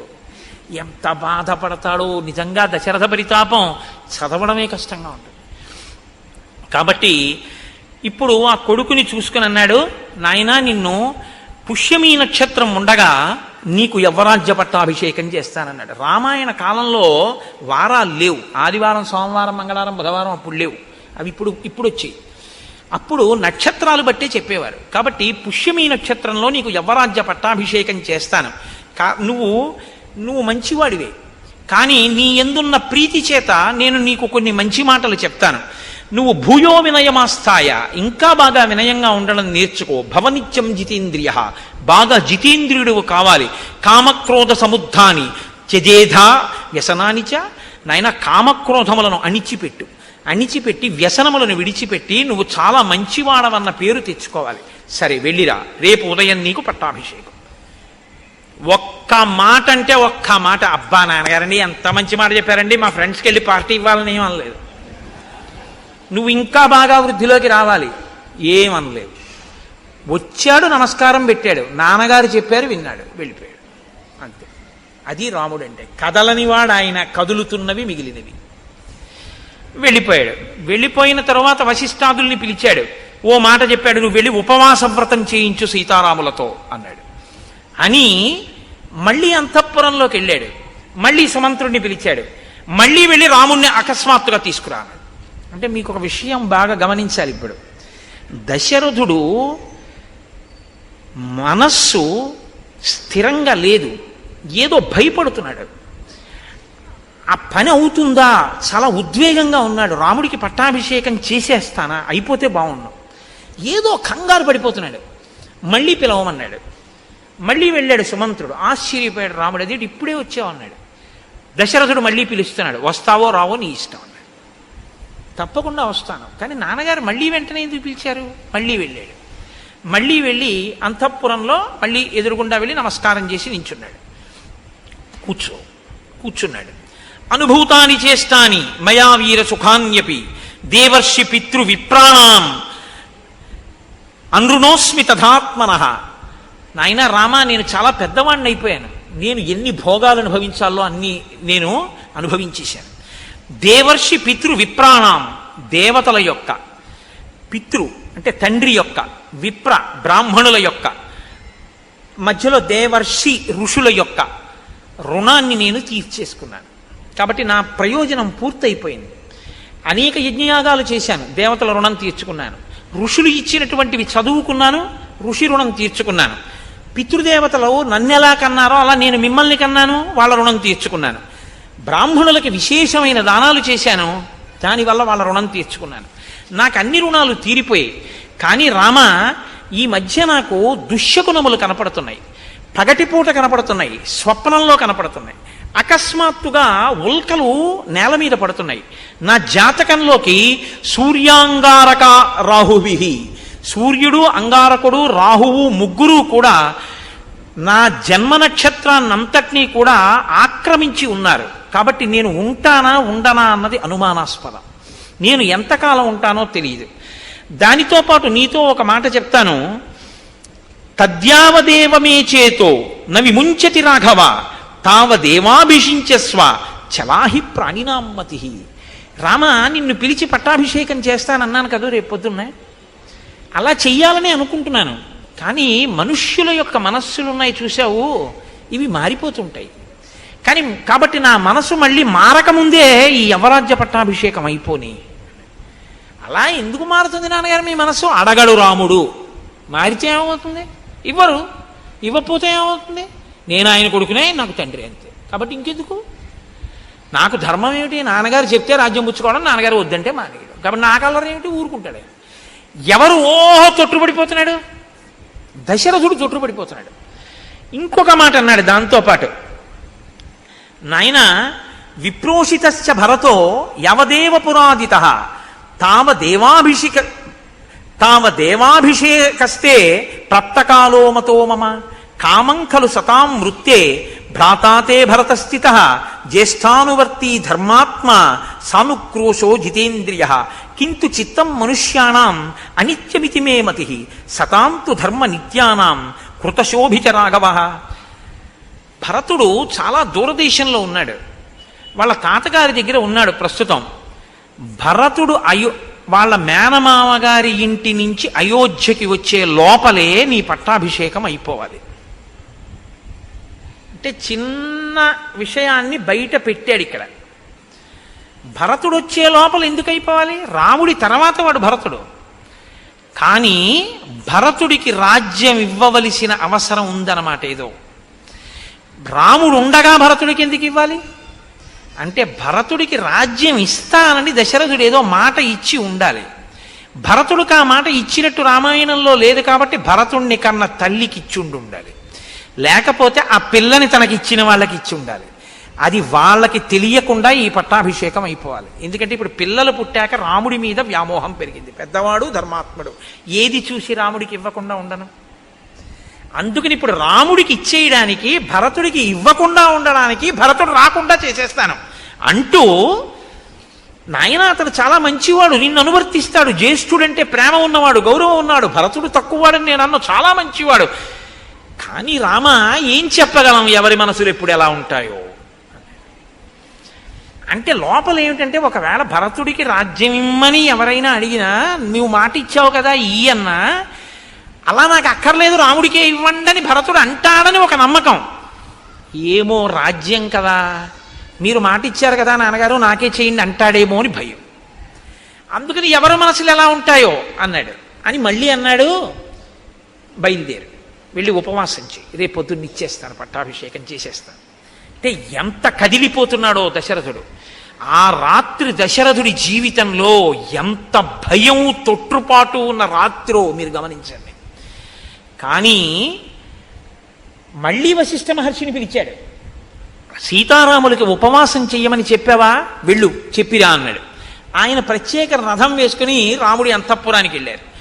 వశిష్ఠ మహర్షే వచ్చారని తెలుసుకుని రామచంద్రమూర్తి గబగబా బయటికి వెళ్ళి వశిష్ఠ మహర్షికి నమస్కారం చేసి చెయ్యి ఇచ్చి రథంలోంచి కిందకి దింపారు. గౌరవానికి దింపి లోపలికి తీసుకెళ్లారు, కూర్చోపెట్టారు. ఆయన అన్నారు, ఇత్యుక్త్వా సతదారామం ఉపవాసం యతవ్రతం మంత్రవత్కారయామాస వైదేహ్యా సహితం ముని. నాయనా, నీకో మంత్రం ఇస్తున్నాను, నువ్వు ఉపవాసం చెయ్యి అన్నారు. మనకి ఇవాళ రేపు ఉపవాసం అంటే ఏమిటి అంత అల్లరి ఉంటుందా అనిపిస్తుంది మనకి. కానీ చిత్రం ఏమిటో తెలుసా అండి, అసలు ఉపవాసం అన్న మాట ఎందుకు వచ్చిందో మీరు తెలుసుకోవాల్సి ఉంటుంది. ఉప అంటే సమీపమునందు, వసి అంటే నివసించుట. ఉపవాసము అనేటటువంటిది ఎప్పుడు పడితే అప్పుడు చెయ్యమని శాస్త్రం చెప్పలేదు. ఇది మీరు బాగా గమనించాలి. మొదట ఉపవాసము అన్నది ఎందుకు వచ్చిందో తెలుసా అండి? బాధను గుర్తెరుగుట కొరకు. ఇది ముందు తెలుసుకోవాలి. ఎందుకు గుర్తెరుగుట కొరకు అంటే, తినగలిగి తినకూడదు. మీరు తినగలరు, ఆకలి కానీ తినరు. ఇప్పుడు బాధ వేస్తుందా వేదా, ఆకలి వేస్తుందా వేదా, వేసేస్తుందా టైంకి, కానీ మీరు తినరు. ఇప్పుడు నీరసంగా ఉంటుందా ఉండదా? ఉంటుంది. జాగరణ ఎందుకు చేయాలి? నిద్ర వస్తుంది కానీ పడుకోరు. ఎందుకు పడుకోరు? ఇంట్లో అన్నీ ఉన్నాయి, చక్కగా పడకుంది అన్నీ ఉన్నాయి, కానీ పడుకోరు. పడుకోకపోతే ఉండే బాధ ఏమిటో అనుభవిస్తారు, అన్నం తినకపోతే ఉండే బాధ ఏమిటో అనుభవిస్తారు. ఈ రెండు ఎందుకు అనుభవిస్తారు ఉపవాసంలో అని చెప్పారో తెలుసా అండి? శరీరంలోంచి జీవుడు నిష్క్రమిస్తాడు, ఏదో ఒకనాడు వెళ్ళిపోవాలి, తప్పదు, ఇందులోంచి వెళ్ళిపోతాడు. వెళ్ళిపోయినప్పుడు బాధతో వెళతాడు తప్ప సంతోషంతో వెళ్ళడు. వెళ్ళిపోయేటప్పుడు చాలా సుఖంగా ఉంటుందని మీరు అనుకోవద్దు, చాలా బాధగానే ఉంటుంది. వినిర్ముక్తం అయ్యేటప్పుడు ఒక్కొక్కసారి 1,00,000 తేళ్లు కుట్టిన బాధ ఉంటుందని చెప్పారు. ఆ వినిర్ముక్తమైనప్పుడు బాధలో ఈశ్వరుడు ఎలా గుర్తొస్తాడు మీకు? ప్రయత్నపూర్వకంగా బాధలో ఈశ్వర స్మరణ మీరు అలవాటు చేసుకోవాలి. కాబట్టి తినగలిగి తినకుండా ఈశ్వర స్మరణ, పడుకోగలిగి పడుకోకుండా ఈశ్వర స్మరణ, అది జాగరణ ఉపవాసం. అది అందుకొచ్చింది. అది మీ ఇష్టం వచ్చినట్టు చేశారనుకోండి, ఈ శరీరాన్ని బాధ పెట్టిన పాపం మీ ఖాతాలో వేస్తారు. మరి ఉపవాసం ఎప్పుడు చెయ్యాలి? మీ ఇష్టం కాదు, శాస్త్రం నిర్ణయించేసింది ఎప్పుడు చెయ్యాలో.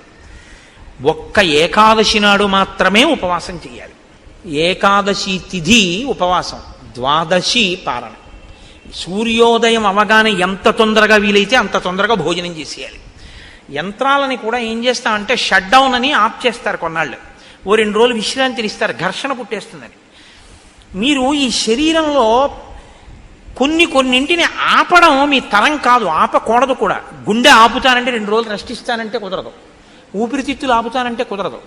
కానీ అన్ని అవయవాలకి కావలసినటువంటి రక్తాన్ని తయారు చేయడానికి, తీసుకున్న పదార్థాన్ని జీర్ణం చెయ్యడానికి ఈ వ్యవస్థ నిరంతరం పనిచేస్తుంది. నిరంతరం పనిచేసే ఈ వ్యవస్థకి విశ్రాంతినిస్తే అది మరింత సంతోషంగా పనిచేస్తుంది.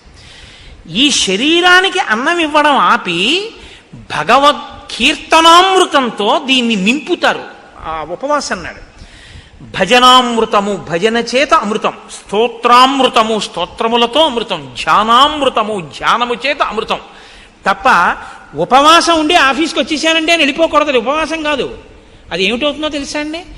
తినగలిగి తినకుండా ఉండి ఒకనాడు కిందటి జన్మలో ఎవరో నువ్వు అన్నం తింటున్నప్పుడు వచ్చి పెట్టమని అడిగితే నీకు ఉండి కూడా లేదని ఇంట్లో పదార్థాలు దాచి ఆకలితో ఉన్నవాడికి పెట్టకుండా పంపించినటువంటి వాడి బాధ నీ ఖాతాలో పాపంగా పడిపోతే ఆ పాపాన్ని ఇవాళ నువ్వు కూడా ఉండి తినకుండా దరిద్రాన్ని తీర్చేసుకున్నావు, ఆ పాప ఫలితాన్ని. అది ఆఫీస్కి వెళ్ళిపోయి చేసే ఉపవాసం. ఉపవాసం అంటే ఆఫీస్కి వెళ్ళిపోతే ఉపవాసం చెయ్యొద్దు. అందుకే రోజూ చెయ్యండి, శనివారం చేయండి, సోమవారం చేయండి, మంగళవారం చేయండి, శాస్త్రం చెప్పలేదు. ఆమరణ నిరాహార దీక్ష అన్నాడు ఒక ఆయన. మహాపాపము. ఈ శరీరాన్ని శోషింపచేసే అధికారం నీకు లేదు అన్నం పెట్టకుండా. దీన్ని అన్నం పెట్టకుండా శోషింపచేస్తే ఈశ్వరుడు వ్యగ్రత పొందుతాడు. నేను ధర్మశాస్త్రం కావాలంటే మీరు బృహదారణ్యకోపనిషత్తు చూడండి. బృహదారణ్యకోపనిషత్తులో ఉపవాసం గురించి మంత్రం ఉంది. మీ ఇష్టం వచ్చినట్టు ఉపవాసం మీరు చేయడానికి వీల్లేదు. కాయ కష్టం చేసుకుని బతికే వాళ్ళని ఉపవాసాలు చేయమని మనం నిర్బంధం చేయకూడదు. వాడికి తింటే రెక్కాడితే కానీ డొక్కాడదు. ఉపవాసం ఇంతసేపే శరీరం అనుమతిస్తుంది తప్ప అంతకన్నా అనుమతించదు అనుకుంటే ఆ వ్యవధిలో ఉపవాసం ఉండాలి. ఏదో ఒక ఆయన ఉన్నాడు, ఒక 6 గంటల కన్నా ఆయన తినకుండా ఉండకూడదు. కాబట్టి ఇప్పుడు 6 గంటలు మాత్రమే ఉండి శరీరము పడిపోకుండా నిలబెట్టడానికి వీలైనటువంటి సాత్విక పదార్థంతో శరీరాన్ని నింపాలి.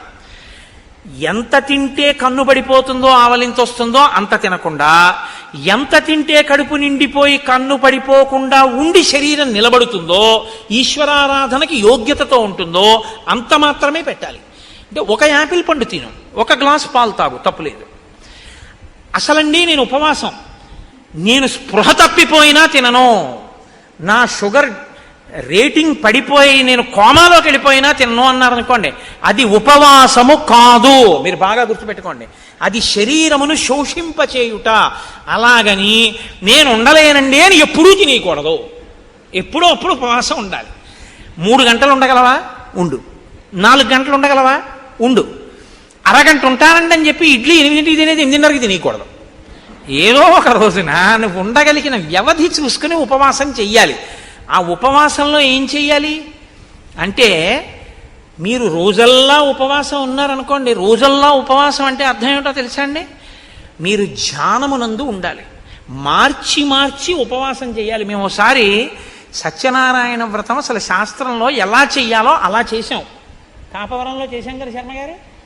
పగలల్లా ఉపవాసం ఉండమంటుంది. స్కాందపురాణే రేవాఖండే అంటాం. అది చెప్పేదోటి మనం చేసేదోటి అనుకోండి. సత్యనారాయణ వ్రతం పొద్దున చేసేస్తాడు, అందులో ఎక్కడ పొద్దున చేయమని ఉండదు. ఉపవాసం ఉండి సాయంకాలం చేయి గోమయంతో అలుకక్కడని ఉంటుంది. ఎవడో ఆవు పేడతో అలికేవాడు ఉండడు. ఆ మంటపాన్ని దానం చేసేయని ఉంటుంది. నిన్ను ఎవడ పెట్టమన్నాడు? అష్టలక్ష్మి వెండి చెంబు. మంటపం దానం చేసి చెంబు వీడు దాచేసుకుంటాడు. ఇంకా మంటపం దానం ఏమిటి? వ్రతమా? వ్రత భంగమా? నువ్వు ఇవ్వగలిగిన రాగి చెంబే పెట్టి నిన్ను ఎవడెట్టమన్నాడు? మీ ఇంట్లో ఉంది అష్టలక్ష్మి చెంబని. అష్టలక్ష్మి చెంబు పెట్టడం ఎందుకు? మంటపం దానం చేసి చెంబు దాచేసుకోవడం ఎందుకు? చెంబెట్టి దానం మంటపం ఇచ్చేస్తే చెంబు కూడా పోయిందంతే. ఇచ్చేసేయి, సంతోషంగా ఇచ్చేసేయి, ఏడుస్తూ ఇవ్వకు మళ్ళీ అదో గొడవ. కాబట్టి చేసేటప్పుడు పురాణం ఎలా చెప్పిందో అలా చెయ్యాలి. కల్పం అంటారు, అంతేగాని మన ఇష్టం వచ్చినట్టు మనం చేయకూడదు.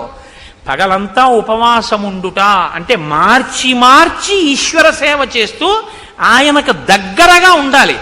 తిన్నది కూడా ఆయన ప్రసాదం తినాలి. ఆయనకి పెట్టగా మిగిలినది తినాలి. అంతేకాని మనకని వండుకుని తినేసింది తినకూడదు. ఆ రోజున ఈశ్వరుడికి పెట్టగా మిగిలిందంటే ఏంటి? 4 సమోసాలు నైవేద్యం పెట్టానండి తిన్నానండి అనకూడదు. ఈశ్వరుడికి పెట్టగా మిగిలిందంటే ఏమిటో తెలుసా అండి? చెరువు ఎప్పుడూ మిగలకుండా ఉండకూడదని శాస్త్రం కదండి. హవిష్యం యజ్ఞం చేసేటప్పుడు, హోమం చేసేటప్పుడు సరిపోయేటంత ఉండకూడదు, కొంచెం ఎక్కువ ఉండాలి. హవిష్య పాత్రలో హవిష్యం మిగలాలి ఎప్పుడు కూడా. అది వేస్తారు. మిగిలిన హవిష్యం ఉంటుంది, దానికి రుచి ఏమి ఉండదు. అదేం దాంట్లో మిరియాలు ఉప్పు కారం అన్నీ వేసుకుని ఏం తయారు చేసుకోలేదు, ఏదో కమ్మగా ఉంటుంది అంతే, పచనం చేసి ఉంటుంది. అది దాన్ని ఇంట్లో హోమం చేసేసిన తర్వాత పాత్రలో మిగిలిపోయిన హవిష్యం ఏది ఉంటుందో దాన్ని తినాలి ఆ రోజున. అందుకే ఓ మాట అంటారు, స్వామి పుష్కరిణీ స్నానం సద్గురో పాదసేవనం ఏకాదశి వ్రతంచా పీత్రయం అత్యంత దుర్లభం.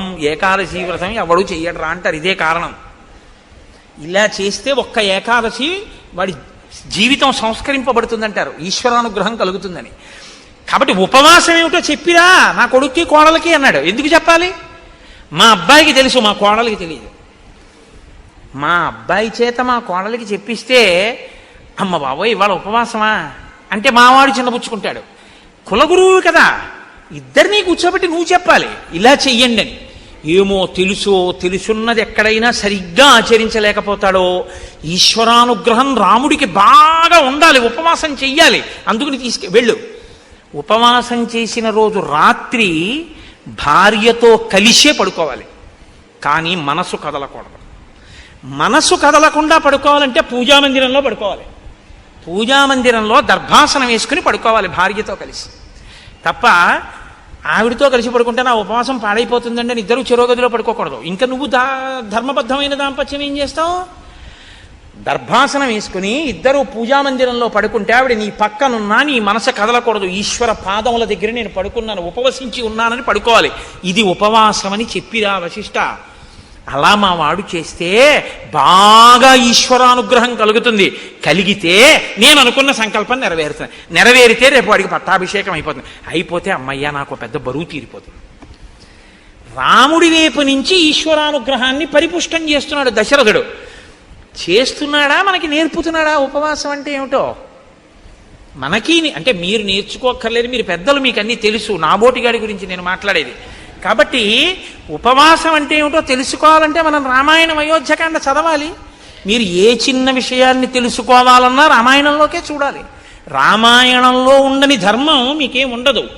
కాబట్టి ఉపవాసం అంటే ఇది అని తెలుసుకుని చేస్తే అది ఉపవాసం. అది తెలుసుకోకుండా చేస్తే ఇంకోలా ఉంటాయి ఉపవాసాలు. కాబట్టి వెళ్ళవయ్యా, వెళ్ళి అలా చేయించు అన్నారు. ఇప్పుడు రాముడు ఏం చేశాడు అన్నారు అంటే, మహానుభావుడు ఆయన శేషంచ హవిషస్తస్య ప్రాశ్యాశా స్యాత్మన ప్రియం. ఆయన రాత్రి పడుకున్నప్పుడు దర్భాసనం వేసుకుని భార్యతో కలిసి దేవాలయంలో పడుకున్నాడు, విష్ణు భగవానుడి దేవాలయంలో. ఉదయం వేళ స్నానం చేసి గాయత్రి చేసి సంధ్యావందనం చేసుకుని, రాత్రి కదండి చెప్పాడు ఉపవాసం చేయమని. అందుకని ఆ రాత్రి ఉపవాసం చెయ్యాలంటే పదార్థం తినాలి కాబట్టి హోమం చేసి శ్రీమన్నారాయణుడి పేరు మీద యాగం చేసి ఆ యాగానికి వండినటువంటి హవిష్య పాత్రలో మిగిలినటువంటి హవిష్యాన్ని రాముడు తిన్నాడు. రాముడు తిన్నాడు అని చెప్తే సీతమ్మ కూడా తిన్నట్టే. వాళ్ళిద్దరూ ఆ హవిష్యాన్ని తిన్నారు. అర్థం లేని అనుమానాలు చాలా ఎక్కువ. అసలు సిద్ధాంతం తెలుసుకోరు. దీపంలో 2 ఒత్తులు వెయ్యాలా 3 ఒత్తులు వెయ్యాలా, బతికున్నన్నాళ్ళు అది అనుమానం. లేకపోతే ఉపవాసం అంటే యాపిల్ పండు తినచ్చా సమోసా తినచ్చా. నాకు ఆశ్చర్యంగా ఉంటుంది. ఒకసారి వెంకటాచలం వెళితే నేను ప్రసాదాలలో ఉచిత ప్రసాదం ఇచ్చే దగ్గర ఒక ఆవిడ తీసుకుని నాకు ఇచ్చేసింది. ఇచ్చేస్తే నేను అనుకున్నాను, ఏమమ్మా మీరు పులిహార తినరా ఏమన్నాను. అంటే కాదండి నేను ఇవాళ ఉపవాసం అంది. ఆవిడ ఉపవాసం అంట వెంకటేశ్వర స్వామి ప్రసాదమే తిందట. ఏం ఉపవాసం, దేనికి చేస్తున్నట్టు ఆ ఉపవాసం? ఉపవాసం ఈశ్వరానుగ్రహం కోసం. ఈశ్వరానుగ్రహమే ప్రసాదం. ప్రసాదమునకు ఈశ్వరానుగ్రహం ప్రసాద రూపంలో ఇస్తారు మీకు. అది తింటే అదే మీ మనసు అవుతుంది. మనసులో బుద్ధి వస్తుంది, బుద్ధి వలన ఆలోచన వస్తుంది, ఆలోచన వలన ఈశ్వరానుగ్రహంతో కూడిన ఆలోచన వలన మీ ఆపదకి పరిష్కారం దొరుకుతుంది, పరిష్కారం వల్ల మీరు గట్టెక్కుతారు. కాబట్టి ప్రసాదం తినండి అంటారు. ప్రసాదం వదిలేస్తే సత్యనారాయణ స్వామి వారి వ్రతకథలో కూతురు అల్లుడు గారి పడవ మామగారి పడవ మునిగిపోయాయి అంటారు. అంటే ఆ శాడిస్తే సత్యనారాయణ స్వామి ఏమైనా ప్రసాదం తినని ఎవడు పడవల గుంచేద్దామని చూస్తాడనే దాని అర్థం. అంటే ఈశ్వరానుగ్రహాన్ని వదిలేసుకుంది కాబట్టి పడవ మునిగిపోయింది, పుచ్చుకుంది కాబట్టి లేచి. ప్రసాదం అనగా ఈశ్వరానుగ్రహము, అది తెలుసుకో. కాబట్టి ఇప్పుడు ప్రసాదము అంటే నిబద్ధత, ఈశ్వరానుగ్రహం తినాలి. కాబట్టి హోమం చేసిన తర్వాత మిగిలిన హవిష్యాన్ని, ఉపవాసం అంటే ఇంత వండుకు తినకూడదు, ఇంత వండి మిగిలినటువంటి ఇంత చెరో కబలం పుచ్చుకున్నారు. పుచ్చుకుని ఏం చేశారు? చక్కగా భూత్వానియతమానస శ్రీమత్యాయతనే విష్ణోహో శిష్యే నరవరాత్మజ. శ్రీ మహావిష్ణువు యొక్క దేవాలయంలో స్వామి పాదాల దగ్గర దర్భాసనం వేసుకుని సీతారాములిద్దరూ పడుకున్నారు ఆ రాత్రి. మరునాడు ఉదయం ఒక జాము ఉందనగానే లేచాడు, స్నానం చేశాడు, సంధ్యావందనం చేసుకున్నాడు, మనసు నిలబెట్టాడు, గాయత్రీ జపం చేశాడు. ఇంకా ఆ రాత్రి పూర్తయింది. పట్టాభిషేకం కోసం నాన్నగారి దగ్గరికి అంతఃపురానికి వెడతాడు. ఇది సీతారాములకు గడిచిన రాత్రి. అదే రాత్రి పౌరులకు ఎలా గడిచింది? వశిష్ఠ మహర్షి రాత్రి ఉపవాసం గురించి చెప్పి వెళ్ళిపోతున్నారట. రోడ్లు వచ్చేటప్పుడు విశాలంగా ఉన్నాయి, వెళ్ళేటప్పుడు ఇరుగ్గా ఉన్నాయి అన్నారు. ఎందుకని? ఇళ్లల్లో వాళ్ళందరూ వీధిలోకి వచ్చారు. ఎందుకు వచ్చారు? ఒరే మీరు విన్నారా, పట్టాభిషేకం ప్రకటించేశారట, రామచంద్రమూర్తికి పట్టాభిషేకంట, తెల్లవారితే పట్టాభిషేకంట. అందరూ బయటకు వచ్చేశారు, ముగ్గులు పెట్టేశారు, దీపవృక్షాలు పెట్టేశారు. రేపు అంతా అవుతుందో ఏమిటో, బాగా కనపడాలి కదా, దీపాలతో వృక్షాలు పెట్టేశారు, ఇంటింటా పతాకాలు ఎత్తేశారు, ముగ్గులు వేసేశారు, పండగలు చేసేశారు. రాత్రికి రాత్రి నటులందరూ నాటకాలు వేసేశారు, గాయకులు పాటలు పాడేశారు, నృత్యం చేసేవాళ్ళు నృత్యం చేసేస్తున్నారు, పిల్లలు కేరింతలు కొట్టేస్తున్నారు. నలుగురు కలిస్తే రామో రామో రామ, ఏమి రాముడు ఏమి రాముడు, రాముడికి పట్టాభిషేకం, రేపే యమరాజ్య పట్టాభిషేకం, రామచంద్రమూర్తికి పట్టాభిషేకం అవుతుంది. భద్రగజం మీద ఇదిగో తెల్లగొడుగు మీద ఇలాగే పెడతాడు, మనందరం పెడతాం. ఆహా ఏమి భాగ్యం ఏమి భాగ్యం. ఎక్కడ చూసిన జనం. దాని మధ్యలో నదిని మధ్యలోంచి చీల్చినట్టు వశిష్ఠుడి రథం జనం మధ్యలోంచి వెళ్తే అటు ఇటు తప్పుకున్నారట. అంటే అకస్మాత్తుగా విన్నా రేపే కళ్యాణం అంటే పరమ ప్రీతితో మీ అందరూ ఇవాళ వచ్చేసినట్టు. రేపే పట్టాభిషేకం అంటే ఇంట్లో ఉన్న వాళ్ళందరూ వీధుల్లోకి వచ్చి ఎవరూ చెప్పకుండా పతాకాలు ఎగరేసేశారు, ముగ్గులు ఎత్తేశారు, దీపవృక్షాలు పెట్టేశారు. అందరూ పాడేసుకున్నారు, ఆడేసుకున్నారు, సంతోషపడిపోయారు. రేపు బాగా చీకటి పడిపోతుందేమో దీపస్తంభాలు పెట్టేశారు. ఇంత ఆనందపడిపోతున్నారంటే రాముడి పట్ల ప్రజలకి ఉన్నట్టు సంతోషం ఎంత గొప్పది. ఇలా ప్రజలకి తెల్లవారింది. ప్రజలకు అలా తెల్లవారింది, రాముడికి సీతమ్మకి అలా తెల్లవారింది, వశిష్ఠుడికి అలా తెల్లవారింది, దశరథుడికి ఎలా తెల్లవారింది. ఇవాళ ఎందుకులేండి, బుగ్గన చొక్క పెట్టుకుని సీతారాములు సంతోషంగా ఉన్నారు కళ్యాణరాముడై. ఇక్కడ వరకే విందాం. కాబట్టి ఏమవుతుందో ఆయనకే ఉండదు, ఆయన ధర్మాత్ముడు. ఇప్పుడే చెప్పినా ఆయన ఏమనుకోడు, ఆయనకి అన్నీ తెలుసు. కానీ మనమే ఇంకా అంత స్థితికి వెళ్ళిన అలా బుగ్గన చుక్క పెట్టుకుని జీలకర్ర బెల్లం పెట్టి ఉండగా మందర మాట్లాడడం చెప్పడం నా వల్ల కాదు. అందుకని రేపు ఎంత గొప్పగా కథ తిరుగుతుందో ఆ రాత్రి కథని రేపు రాత్రి వివరిస్తాను. ఇప్పుడు మనం ఒక్క 11 మాటలు రామనామ సంకీర్తనం చేద్దాం. తదనంతరం ఏదో ముఖ్య విషయాన్ని హరిప్రసాద్ గారు మీతో మాట్లాడాలనుకుంటున్నారు. అందుకని దయచేసి మీరు అలాగే కూర్చుని ఉండండి. అందులో ఇవాళ ఏదో మందర పుణ్యమాని ముందే వదిలేసావు మమ్మల్ని అనుకుంటున్నారు కాబట్టి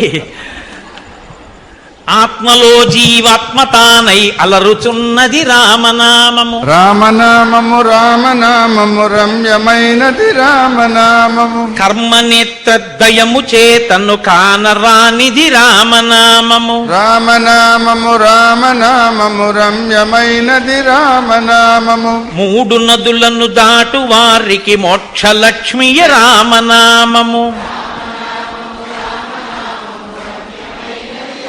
నామము త్రిపుట మధ్యమునందు వెలిగే జ్ఞాన జ్యోతియే రామనామము. రామనామము రామనామము రమ్యమైనది రామనామము.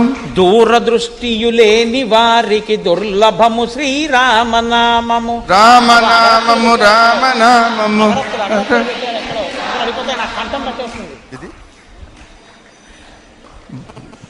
బ్రహ్మపుత్రక రాజ్య వీణా పక్షమైనది రామనామము. రామనామము రామనామము రమ్యమైనది రామనామము. పసితనంబున అభ్యసించిన పట్టుబడు శ్రీరామనామము. రామనామము రమ్యమైనది రామనామము. మరణకాలమునందు ముక్తికి మార్గమగు శ్రీరామనామము. రామనామము రామనామము రమ్యమైనది రామనామము. ప్రణవమను ఓంకారనాద బ్రహ్మమే శ్రీరామనామము. రామనామము రామనామము రమ్యమైనది రామనామము. కోటి జన్మల పాపమెల్లను రూపుమాపును రామనామము. రామనామము రామనామము రమ్యమైనది రామనామము. జన్మ మృత్యు జరాది వ్యాధుల చక్కబరుచును రామనామము. రామనామము రామనామము రమ్యమైనది రామనామము. శిష్ట జనముల దివ్య దృష్టికి స్పష్టమగు శ్రీరామనామము. రామనామము రామనామము రమ్యమైనది రామనామము. గోచరంబగు జగతి లోపల గోప్యమైనది రామనామము. రామనామము రామనామము రమ్యమైనది రామనామము. రజతగిరిపతికి నెప్పుడు రమ్యమైనది శ్రీరామనామము. రామనామము రామనామము రమ్యమైనది రామనామము. మంగళంబగు భక్తితో పాడిన శుభకరంబగు శ్రీరామనామము. రామనామము రామనామము రమ్యమైనది రామనామము. మంగళాశాసనపరై మదాచార్య పురోగమై సర్వైశ్చ పూర్వైరాచార్యై సత్కృతాయాస్తు మంగళం. మంగళం కోసలేంద్రాయ మహనీయ గుణాత్మనే చక్రవర్తి తనూజాయ సర్వభౌమాయ మంగళం. ఉమాకాంతాయ కాంతాయ కామితార్థప్రదాయినే శ్రీగిరీశాయ దేవాయ మల్లినాథాయ మంగళం. కరచరణకృతం వా కర్మవాక్కాయజం వా శ్రవణనైనజం వా మానసం వాపరాధం విహితం వా సర్వమేత్తక్షమస్వ శివ శివ కరుణాబ్ధే శ్రీమహాదేవ శంభో. సర్వం శ్రీ ఉమామహేశ్వర పరబ్రహ్మార్పణమస్తు. స్వస్తి.